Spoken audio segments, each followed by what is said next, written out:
Good evening, my name is George Hughes. I've been a member of Kimberton Fire Company Station 61 since about 1955, and I retired in 2010. Tom Smiley, I've been a member since 1944. Hi, my name is Robert Dodson. I've been a member of the Kimberton Fire Company since 1952 and kind of ex officio for about 2 years before that. Dan Culp. I was a member since 1946. I can remember when I used to ride in that little truck up on the gas tank behind the driver's seat, and I would show them how to operate the pump. Started out as secretary, and then fire captain, and assistant fire chief, and deputy fire chief. Well, I was foreman. I was on the fair committee, and George's father and I were on the fireman relief, formed the fireman relief program. I held a number of positions, including, but not limited to, fair chairman after Tom, fire chief after Tom, served for 20 years in that capacity. I was captain, I think lieutenant, assistant chief, membership secretary. I'm sure there's another one or two in there, but I can't recall them at this time. Well, we actually had two when I joined. We had an old Hale on a Dodge chassis. I believe that was in the 30s. 36. 36, I'm told. And we had a 49 International tank truck, 1,000 gallon, which was a big truck in those days. And as soon as I had joined,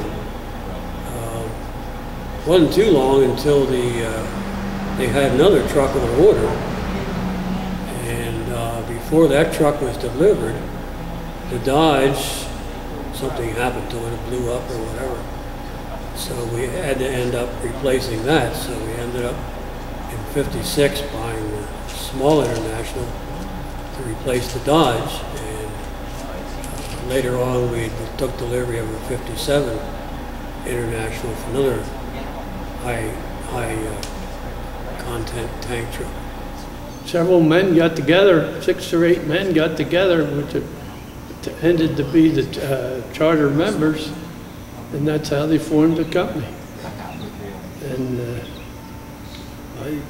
there was Charlie Emery was one of them, Russell Thomas was another, and Joseph Navarre was another one. Johnny Cassett, and who else? Johnny Hofecker, and that was, there's a couple more, but I can't think of them. All right. It was all farms.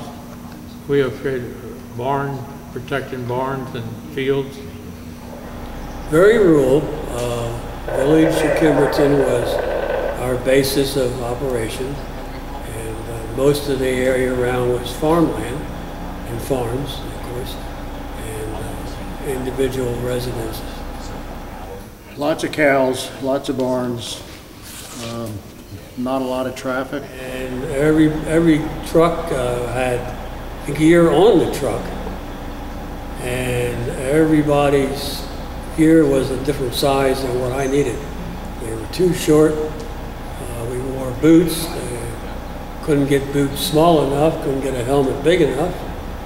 So we would end up, and we found something that fit, we'd kind of mark it and put it on a certain place on the truck, so that if we ended up at the call, we would know to grab the third helmet or the second pair of boots.